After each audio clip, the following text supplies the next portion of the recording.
E aí pessoal? Sejam bem-vindos a mais um vídeo do canal, e trazendo para vocês a parte 3, do capítulo 1. Então já deixe o like aí para fortalecer, é nóis! Dito isso, vamos para o vídeo. A história começa, na cena em que Ainz estava andando pela cidade. Ainz e companhia avançaram em linha reta, ao longo da estrada principal. Era difícil dizer que as ruas estavam cheias de vida.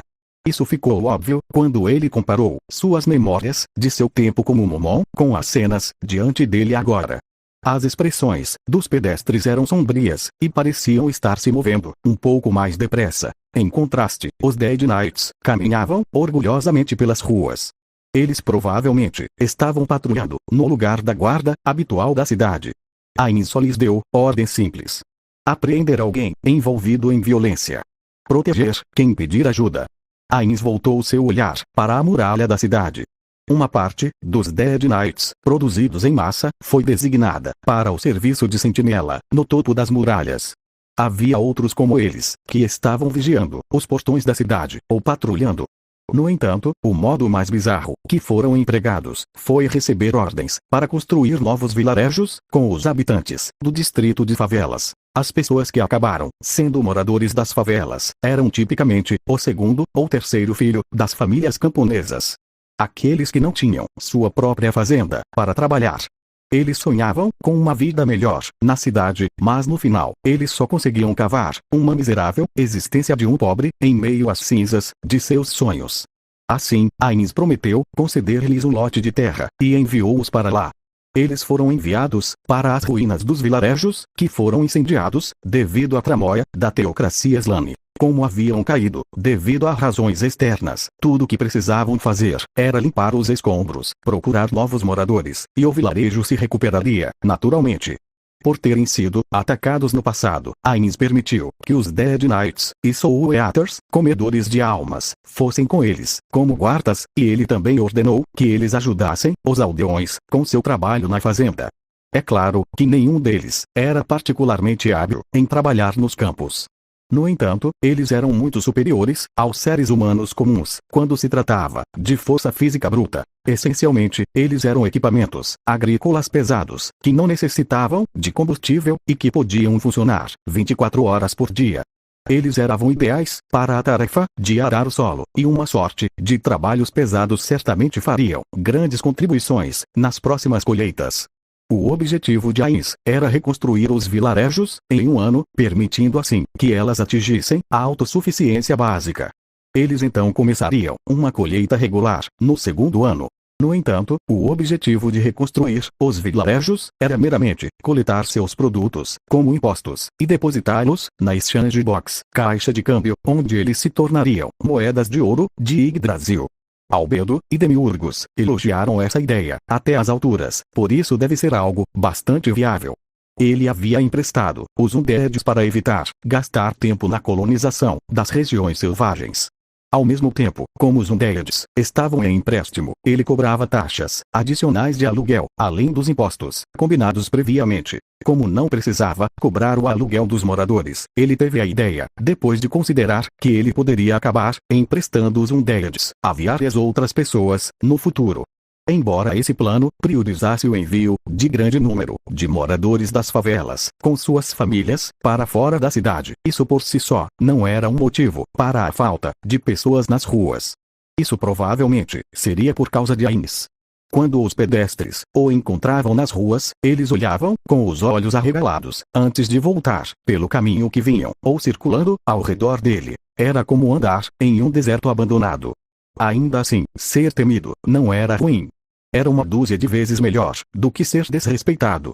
Ainz pensou: dito isso, é difícil acreditar que minha cidade seria um lugar sem vida. Ele não se importava com o que acontecesse com os outros, contando que a grande tumba de Nazarick e seus NPC fossem felizes, tudo bem. No entanto, o que seus amigos do passado pensariam se estivessem por perto? Eles seriam como Ainz, que foi afetado por ser um morto-vivo.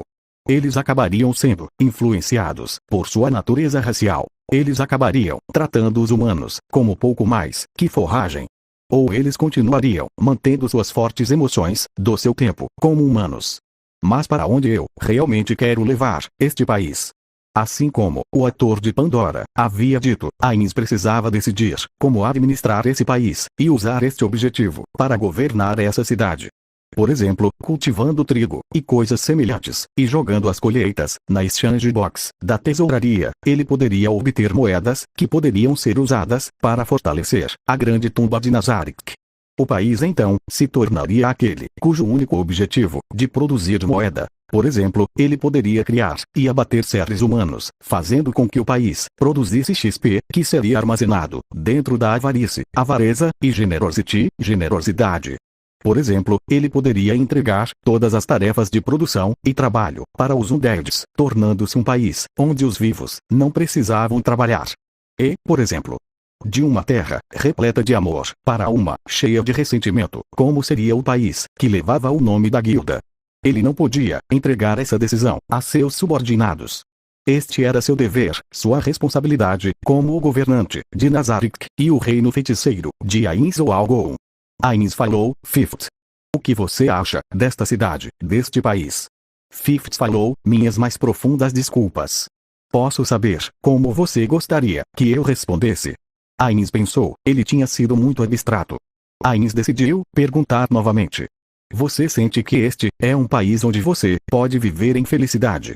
Diga-me com toda a sua sinceridade e não esconda nada. Fifth falou, sim. Estou muito feliz neste país, porque você governa, Ainz-sama. Ainz olhou para o céu e suspirou. Bem, ele deveria ter esperado que um NPC lhe desse uma resposta assim. Fifth falou, mas se. Ainz falou, qual é o problema? Me conte qualquer coisa que vier à sua mente. Fifth falou, entendido. Porque que apesar de você estar aqui, Ainz-sama, ninguém sai para homenagear o governante deste país, a sua forma poderosa. E a maneira como eles se escondem nas edificações e espiam é muito perturbador. Fifth bufou. De fato, muitas pessoas estavam espionando Ainz e sua comitiva enquanto se escondiam nas lojas ao longo das estradas. De fato, alguns deles fraquejaram quando viram os anjos. Ainz falou, Fifth, você acha que os humanos são criaturas chatas? Fifth falou, sim, é como você diz. Eles não foram criados pelos seres supremos, portanto, são formas de vida lastimáveis. Mais da metade dos seres em Nazarick pensavam assim. Mesmo as empregadas de nível 1 não eram exceção. Ainz falou, Fifth. Todos vocês ainda são os mais importantes para mim. Fifth falou, muito obrigada.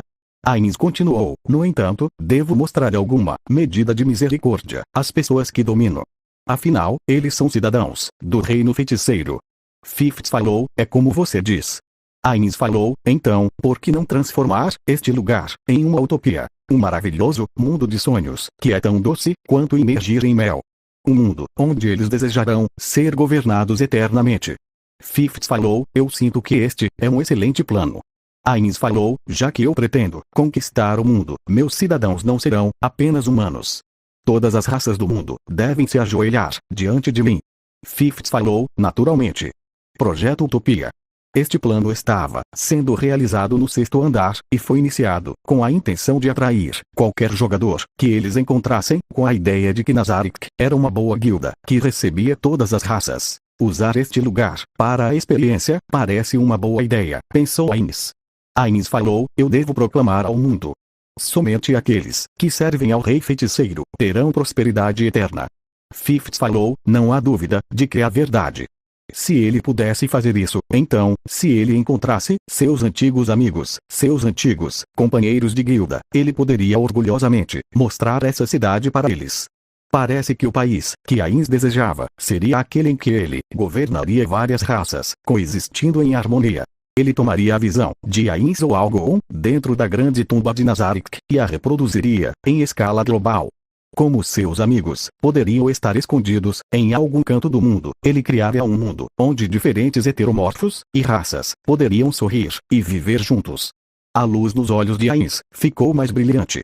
O reino feiticeiro de Ainz ou Algon deve ser um país onde todas as raças possam coexistir. Isso era algo que apenas o reino feiticeiro poderia fazer. Mesmo que o fundador de uma nação fosse um gênio, não havia garantia de que seus herdeiros seriam também, e a geração após geração, seus filhos, netos e bisnetos. Não havia garantia de que eles seriam talentosos também. Se a segunda geração fosse incompetente, eles seriam eliminados pela sociedade na terceira geração. Ainz ouvira essa história com bastante frequência. No entanto, se fossem governados por um gênio infatigável e eterno, esse tipo de coisa não aconteceria.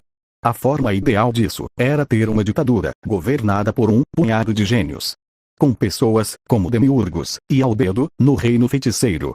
Não, era precisamente porque eles estavam lá que eles poderiam fazer um paraíso eterno ser possível, como Hubert Sam havia dito uma vez. Uma ditadura dirigida por uma mão de ferro seria ótima. Ou algo assim. Ainz ponderou mais sobre o assunto.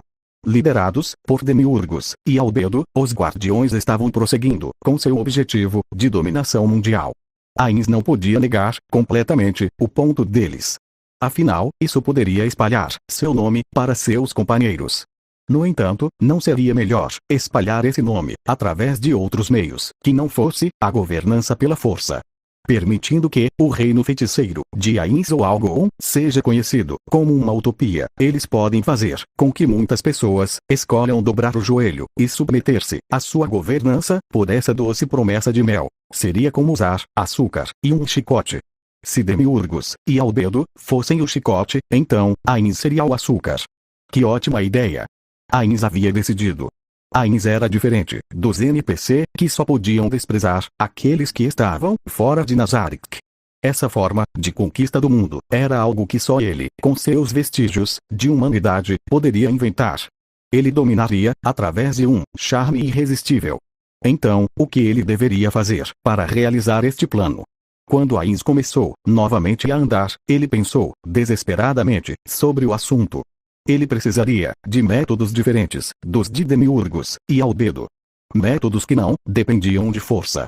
Fim. Obrigado por sua visualização e nos vemos no próximo vídeo.